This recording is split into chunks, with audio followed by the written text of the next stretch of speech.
100 000 milliards de poèmes est un livre de Raymond Queneau. Il s'agit d'un livre de poésie combinatoire. On peut créer 100 000 milliards de poèmes grâce aux petits vers qui sont proposés et qui sont combinatoires. Donc à chaque fois, on fait un poème différent quand on change les languettes. Il existe d'autres livres qui partent du même principe, comme par exemple Ma petite fabrique à histoire de Bruno Gibert, que vous connaissez peut-être. Il y en a de bien d'autres sortes. Il en existe également sur les tableaux, sur la peinture. Je vous laisse les découvrir à la bibliothèque, à la médiathèque ou bien au CDI.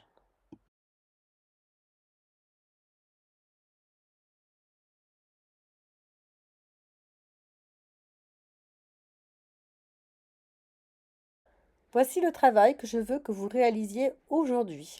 Comme il y a 8 spirales, vous allez prévoir de faire 8 types de languettes différentes en les découpant en face de la spirale à laquelle ils correspondent, en vous appliquant, alors c'est pas parfait certes, hein, mais faites de votre mieux.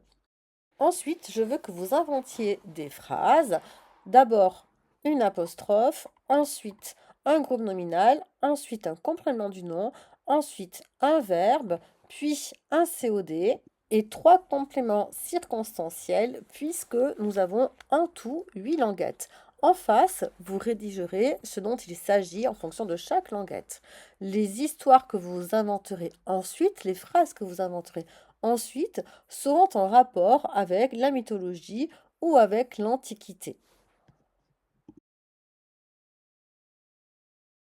Vous écrirez 6 à 7 phrases, plus si vous le souhaitez, qui devront être combinatoires. Ça veut dire que quand on va utiliser les languettes, les soulever, on doit pouvoir avoir une phrase cohérente. Ça veut dire que vous aurez respecté d'un point de vue grammatical ce que vous devrez écrire et d'un point de vue thématique de parler de la mythologie ou de l'Antiquité. Vous devrez ensuite décorer votre carnet du mieux possible. Il est également possible, plutôt que de faire comme moi, d'utiliser des couleurs différentes en fonction des fonctions, c'est-à-dire des cas en fait.